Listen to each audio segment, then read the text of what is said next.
सगळ्यांचेच एकत्रितपणे आपण बैठक लावून या सगळ्या समस्यांचं निराकरण करावं अशी विनंती आपल्याला। माननीय अध्यक्ष महोदय, सन्माननीय सदस्य भोंगळे जी आणि आमचे ज्येष्ठ मार्गदर्शक, या सभागृहातील सर्वात अनुभवी आणि सभागृहातील प्रत्येक आयुधाचा म्हणजे डॉक्टरेट त्यांना देता येईल असे आदरणीय सन्माननीय सदस्य सुधीर मुनगंटीवारजी, आपण मला जी अर्ध्याच्या चर्चा उपस्थित केलेली आहे, या चर्चेमध्ये उत्तर देत असताना उत्तर देण्यापूर्वी मी एक सांगेन की जावे त्याच्या वंशा तेव्हा कळे, ही जी भावना आहे ती माझी तुमच्याशी सम दुःखी भावना आहे। कारण मी सुद्धा परळी औष्णिक विद्युत केंद्राच्या सावलीत तिथे राहते आणि या औष्णिक विद्युत केंद्राच्या वाढलेल्या नागरीकरणामुळे शहर आणि ग्रामीण भागात वाढत जाऊन शेतीवर होणारे, तिथल्या लोकांच्या आरोग्यावर होणारे परिणाम याबद्दल मी पण ती पीडा अनुभवते। तुमच्याकडे तर खाणी पण आहेत कोळशाच्या। आता हे दोन अर्धा तास चर्चा मिळून मी काही एक तास उत्तर देणार नाही, पण सन्माननीय सदस्य सुधीर भाऊंनी स्पेसिफिक काही उत्तर मागितलेत आणि भोंगळेजींनी पण काही उत्तर मागितलेत।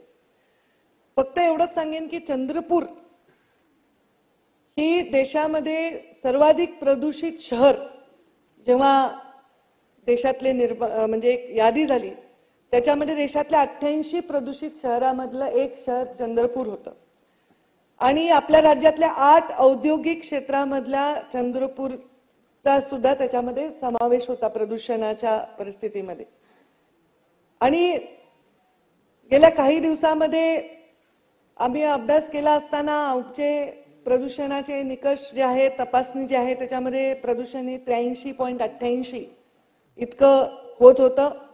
त्यामुळे पर्यावरण, वन, वातावरणीय बदल मंत्रालय दिल्लीचं सरकारने म्हणजे आपले सेंट्रल गव्हर्नमेंटनी चंद्रपूर जिल्ह्यामध्ये कुठलाही नवीन उद्योग येऊ नये आणि प्रदूषणासाठी काही काळापर्यंत बंदी घालण्याचा निर्णय घेतला 31 मार्च 2012 ला। काही दिवस त्याचं पालन झाल्यानंतर प्रदूषणाची जी पातळी आहे ती 83.88 पासून ती 54 पर्यंत आली आणि आपल्याला भारत सरकारने घातलेली बंदी उठवण्यात आली। आता ही उठवण्यात आल्यानंतर ही जवळपास 16 रोजी ही बंदी उठवली। निश्चितच नवीन अजून उद्योग किंवा आहे त्या उद्योगाचं एक्सपान्शन, नवीन खाणी, नवीन इथे काम सुरू झालं आणि त्याचा परिणाम असा आहे की तिथल्या भागामध्ये प्रदूषणाचा प्रश्न गंभीर आहे। आता माझ्या उत्तरामध्ये जे उत्तर आता सुधीर भाऊंनाही माहिती आहे, सन्माननीय सदस्य भोंगळेजींनाही माहिती आहे की उत्तर जे माझं आहे ते फार टेक्निकल आहे। त्या टेक्निकल उत्तरामध्ये भावना नाही आणि ज्या अडचणी फील होतात हाडामासाच्या माणसाला त्या त्या अपेक्षित नाहीये त्या उत्तरात येणं सुद्धा। त्यांनी काय सांगितलंय की आम्ही कारवाई केलेली आहे। जसं सुधीर भाऊंनी प्रश्नामध्ये सांगितलं की SO2च्या प्रदूषणाचं प्रमाण कमी करण्यासाठी ते किती वेळा तपासलं तरी ते प्रदूषणाचा परिणाम आपल्याला दिसतोय, तर त्याच्यासाठी त्यांनी एक FGD नावाची संयंत्रणा बसवण्याचा निर्णय घेतला आणि त्यांना केंद्र शासनाने 2028 पर्यंतची वेळ दिलेली आहे। त्याचबरोबर या सगळ्या आदरणीय सुधीर भाऊंनी एक पत्र दिलं, त्याच्या अनुषंगाने आम्ही कारवाई करण्याचा निर्णय घेतला। स्वतः मंत्री महोदयांनी तिथे भेट दिली, म्हणजे मला वाटतं तुम्ही 11 जानेवारी 2025 ला तिथे भेट दिली। आम्ही 17 तारखेला नोटीस बजावली, 30 तारखेला त्याचा अनुपालन अहवाल आम्हाला मिळाला आणि त्या अनुपालन अहवाल नंतर आम्ही तुम्ही म्हणलात तसं त्यांची डिपॉझिट जप्त केलेलं आहे। कुठे 5 लाख आहे, कुठे 15 लाख आहे, दोन्ही ठिकाणी। म्हणजे मला वाटतं एक ध्वनी प्रदूषणाच्या संदर्भात एक 5 लाखाचे जप्त केलंय आणि 15 लाखाचं हे वायू प्रदूषणाच्या संदर्भात केलं। आणि तुमचं म्हणणं बरोबर आहे सन्माननीय सदस्याचं, आणि माझंही असं म्हणणं आहे की जे शेकडो कोटी रुपयांचे जे उद्योग आहेत त्या उद्योगांनी जर नियम नाही पाळले आणि त्यामुळे आजूबाजूच्या लोकांना अक्षम्य असे गोष्टींना सहन करावं लागत असेल तर सर्वप्रथम यांना जे डिपॉझिट आम्ही जप्त करतो ते त्यांच्यासाठी फार फार लहान अमाऊंट आहे. तर मी नक्कीच याच्यामध्ये चांगला विचार करून तज्ज्ञांचं मत घेऊन संबंधित काही आमदारांची सुद्धा एखादी समिती आणि त्या समितीच्या माध्यमातून त्यांचे सुद्धा इनपुट्स बोलावून यामध्ये आपण कशी वाढ करता येईल याबद्दल लवकरच निर्णय घेण्याच्या निमित्ताने आम्ही नक्कीच पावलं निश्चित उचलू. आम्ही उद्योगाच्या विरोधात नाही, आम्ही एस्टॅब्लिशमेंटच्या विरोधात नाही, कारण या उद्योगांनी या भागामध्ये रोजगार दिला, या उद्योगांनी या भागामध्ये आपल्या राज्याला पुरवणारी वीज निर्माण केली, त्या विजेसाठी लागणारा कोळसा याच खाणीतून येतो आणि ह्या ठिकाणी स्टीलचा पण मोठा उद्योग आहे. जे भोंगळेंजींनी पण प्रश्न विचारला, आता जिथे स्टील उद्योग आहे, जिथे कोळशाच्या खाणी आहेत, जिथे कोळशाच्या वर चालणारे औष्णिक विद्युत केंद्र आहे, तिथे हवा तर काही ऑक्सिजन युक्त असेल असं काही अपेक्षा करूच शकत नाही आपण. मग ते तिथली हवा कमीत कमी प्रदूषित असावी यासाठी प्रयत्न केले पाहिजे आणि या प्रयत्नांसाठी वेगवेगळे प्रयोग केले पाहिजे. जसं की कोळसाचं वाहतूक सुद्धा कन्व्हेअर बेल्टच्या माध्यमातून बंद करून केली पाहिजे. त्याचबरोबर कार्बन फॉगर कन्व्हेअर बेल्टमध्ये लावले पाहिजे. रेनगन सायलोनवर रेनगन लावली पाहिजे. पाणी सतत फवारलं पाहिजे आणि पाण्याचा पण प्रश्न पुन्हा निर्माण होतो की हे पाणी आपण एवढं वेस्ट करू शकत नाही. तर जे उद्योगांकडून येणारं सांडपाणी आहे त्याच्यावर प्रक्रिया करून तेच वापरलं पाहिजे, रिसायकल केलं पाहिजे. हे पण मस्ट आहे, कारण पुन्हा उद्या दुष्काळी परिस्थिती निर्माण झाली तर पाणी कुठून आणणार. आणि तिथे मोठ्या प्रमाणात वृक्ष लागवड केली पाहिजे. मला नक्कीच विश्वास आहे की सुधीर भाऊ स्वतः आपण वनमंत्री देखील होतात, अर्थमंत्री असताना आपण एक मोठं गिनीज वर्ल्ड रेकॉर्ड तयार केलं होतं आणि 2 कोटी ना, बरोबर आहे, वृक्ष लागवड या राज्यामध्ये आपण केली आणि काय ती सेना तयार केली, ग्रीन आर्मी, आणि नक्कीच त्याचा फरक पडला असेल. आणि ही असे कार्यक्रम आपण थांबवू नये, हे वेळोवेळी आपण संबंधित सरकारला विनंती करा. पर्यावरण विभाग जरी त्याच्यात पार्टिसिपेट करायला तयार आहे आणि ग्रीन आर्मी ही वेळोवेळी केली पाहिजे असं मला वाटतं. त्याचबरोबर GI शीट सुद्धा या ठिकाणी आपण लावल्या पाहिजे. आता हे वेकोलीचा कोलचा जो प्रकल्प आहे, दुर्गापूर चंद्रपूरचा हा आपला औष्णिक विद्युत केंद्र आहे, ध्वनी प्रदूषणाचे पण त्यांचे प्रश्न आहेत, त्याच्यावर वेळोवेळी आम्ही नोटीस देतो, काय तपासतो. तुमचं म्हणणं आहे की महिन्यातून एकदा नाही तपासलं पाहिजे, वेळोवेळी तपासलं पाहिजे. तर असं माझं मत आहे की अतिप्रदूषित जसं टेक्सटाईल आहे, स्टील आहे किंवा औष्णिक विद्युत केंद्र आहे, अशा अतिप्रदूषित भागामध्ये आम्ही इंटरवल वाढवू. तपासणं हे 1 महिन्यातून आम्ही त्याचा रिपोर्ट जरी घेत असेल तर ते तपासण्याच्या आम्ही नंबर ऑफ त्याच्या ज्या तपासण्याची संख्या आहे ती नक्कीच वाढवू. त्याचबरोबर मला असं वाटतं की जिथे असा उद्योगाचा समूह आहे, या उद्योगाच्या समूहाची बैठक घेणं आवश्यक आहे की त्यांचा CSR हा 100% त्या भागाच्या प्रदूषणासाठी वापरला गेला पाहिजे. आपण पैसे आम्ही आता असंही पर्यावरण खातं, सुधीर भाऊ मुनगंटीवार, आम्ही ग्रामीण विकास किंवा महिला बाल विकास, जलसंधारण ही खातं सांभाळले आणि त्यावेळी दरवेळी प्रदूषणाच्या विषयांना आम्ही हाताळलं. आता हे खातं तसं बघायला गेलं तर संख्या कमी आहे, तेवढं आस्थापना नाही. आता आम्ही वाढवली, आता आस्थापना वाढवण्याचा निर्णय घेतलाय आणि या खात्याचा रोल आतापर्यंत कसा राहिलाय ह्याला कोणी दुसऱ्या अर्थाने घेऊ नये की पंकजाताई काहीतरी खात्याबद्दल बोलतायत. नाराजी नाही व्यक्त करत, अजिबात नाही. उलट मला संधी दिसते, मला इष्टापत्ती दिसते की जिथे काही करण्याची गरज आहे असं खातं मला मिळालेलं आहे. तर या खात्यामध्ये काही गोष्टी बदल करून, पर्यावरण समिती प्रत्येक ठिकाणी स्थापन करून, त्याच्यामध्ये टेक्निकल माणसं घालून या सगळ्या उद्योगावर जसं आमचे डिपार्टमेंट म्हणून आम्ही वचक ठेवतो आणि त्याच्यामध्ये कुठेतरी एक उद्योगांना न त्रास होता देखील हे करण्याची आवश्यकता आहे.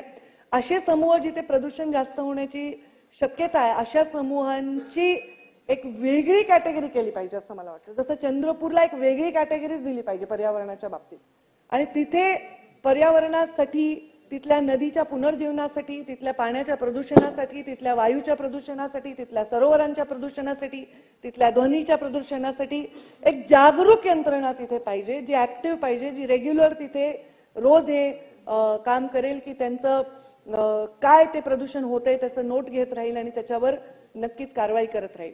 तर या संदर्भामध्ये पण एक समूह स्थापन करून अशा ठिकाणी आणखी कसे असे कोणते इंडस्ट्रियल झोन आहे जिथे याची गरज आहे याच्याबद्दलही निर्णय आम्ही घेऊ. त्याच्या पूर्वी मी एवढंच सांगते की आधी मी चंद्रपूरला भेट देईन, या उद्योग समूहाचे लोक पर्यावरण खात्याचे लोक, संबंधित लागणाऱ्या खात्यांचे लोक, संबंधित लोकप्रतिनिधी, स्वतः सुधीरभाऊ मुनगंटीवार यांच्या समवेत आम्ही ह्या सगळ्या गोष्टीवर प्रत्यक्षात जाऊ. कारण आमचं इथे उत्तर आहे की कुठेही अशा प्रकारची घटना, इथे आम्ही असं इन्स्ट्रक्शन दिलेत, इथे ते दुराणे बांधलेले आहेत, ते एवढ्या उंचीचे आहेत, ते असं आहे, सगळं बरोबर आहे, त्यांचं पण बिचाऱ्यांचं बरोबर, ते आपलं उत्तर देतात. पण त्याचं प्रत्यक्षात काय परिस्थिती आहे ह्याच्यासाठी मी स्वतः चंद्रपूरला भेट देईन. आपण जे स्पेसिफिक प्रश्न विचारले त्याच्यामध्ये नक्कीच बँकेची हमी वाढवण्यासाठी आम्ही उद्योग मंत्री संबंधित लोकांवर एक समिती स्थापन करून त्याच्यामध्ये नक्की निर्णय घेऊ. कारण ही खूप किरकोळ रक्कम जर जप्त झाली तर त्यांच्या कामावर परिणाम होणार नाही. आणि अत्यंत महत्वाचा विषय आपण सांगितला आहे सन्माननीय सदस्य सुधीरभाऊ मुनगंटीवार यांनी, की यांचा जे कालावधी आहे तो संपलेला आहे 24 मध्ये, बरोबर आहे, तारीख मी इथे लिहिलेली होती,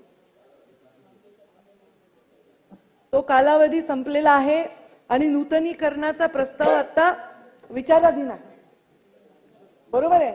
तर त्यांनी नूतनीकरणाचा प्रस्ताव विचाराधीन असेपर्यंत या उद्योगाच्या संदर्भामध्ये खरं तर एखादा उद्योग बंद केला आणि परत चालू केला तर तो एक प्रचंड खर्च त्या उद्योगाला होतो. कधी आता आम्ही पण कारखाने चालवतो, जर बॉयलर बंद पडला तर फार वेळ जातो परत तो सुरू करून हे करायला. त्याच्यामध्ये आम्ही केंद्र सरकारला आजच्या आज पत्र लिहू आणि याच्या संदर्भामध्ये तात्काळ त्यांनी कारवाई करावी अशा प्रकारे आम्ही त्यांना विनंती करू. आणि अधिवेशन काळातच ही कारवाई पूर्ण व्हावी, जेणेकरून त्यांनी काय स्टेप्स घेतले ते मला तुम्हाला इथे या फ्लोअरवर सांगता येईल असं या निमित्ताने मी सांगते. सीएचपीचं नूतनीकरणाचं आपण सांगितलेलं आहे, त्याच्यामध्ये पण एक स्टँडर्डाइज आलं पाहिजे, सीएचपीचं नूतनीकरण झालं पाहिजे, सीएचपी चांगल्या चालल्या पाहिजे. जसं आम्ही एसटीपी करतो त्या पण एसटीपी बऱ्याच वेळा ते ड्रेनेज सरळ नदीमध्ये सोडून दिलं जातं, एसटीपी जोडले नाही जात एसटीपीला ड्रेनेज लाईनशी, असं बऱ्याच वेळा आढळतं. तर त्याच्या संदर्भामध्ये आम्ही नक्कीच इथे लवकर निर्णय घेऊ.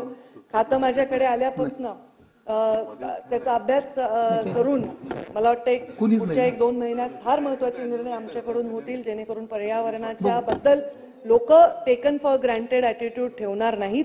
एवढंच मी या निमित्ताने सांगते. आणि आज अधिवेशन 26 तारखेपर्यंत आहे, तर अधिवेशन संपून 15 दिवसाच्या आत मी चंद्रपूर येथे स्वतः माझी पूर्ण एमपीसीबीची टीम घेऊन आपल्या सगळ्यांचं म्हणणं प्रत्यक्षात ऐकण्यासाठी आणि आपलं तिकडचा त्रास जो आहे तो प्रत्यक्षात बघण्यासाठी येऊन तिथे आपण त्याच्याबद्दलच्या उपाययोजनांबद्दल नक्कीच विस्तृत चर्चा करू आणि मार्ग देखील काढू असं या निमित्ताने सांगते.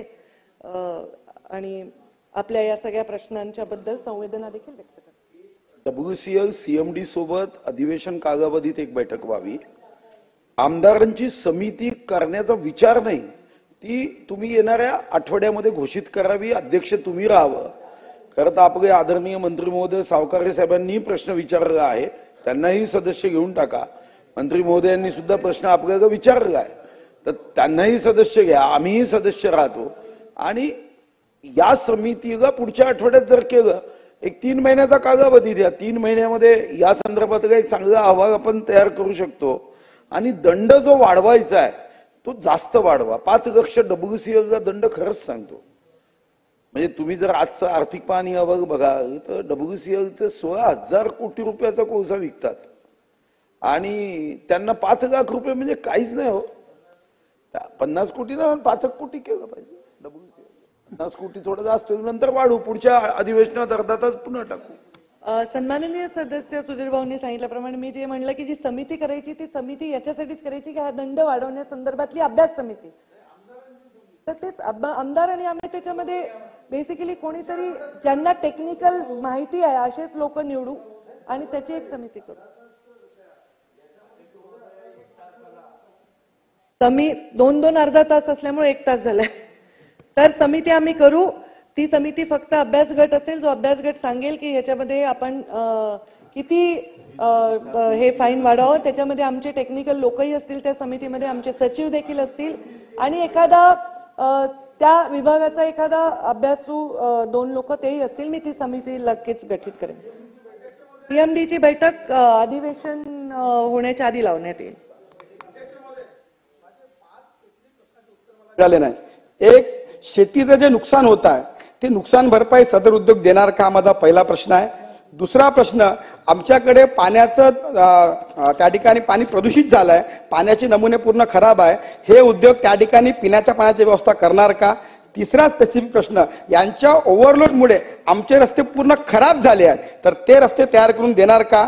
चौथा प्रश्न, प्रदूषण थांबवण्यासाठी हे काय उपाययोजना करणार आहे? आणि शेवटचा प्रश्न, आमच्या लोकांचं जे आरोग्य खराब झालं त्यासाठी सदर उद्योग त्या ठिकाणी मेडिकल कॅम्पच्या माध्यमातून शस्त्रक्रिया आणि उपचार करणार का? हे 5 माझे स्पेसिफिक प्रश्न आहेत. आपल्या स्पेसिफिक प्रत्येक प्रश्नामध्ये एवढंच सांगेन की जी कमिटी आता आपण एक मीटिंग घेतोय, त्या मीटिंगमध्ये याची विस्तृत चर्चा करण्यात येईल.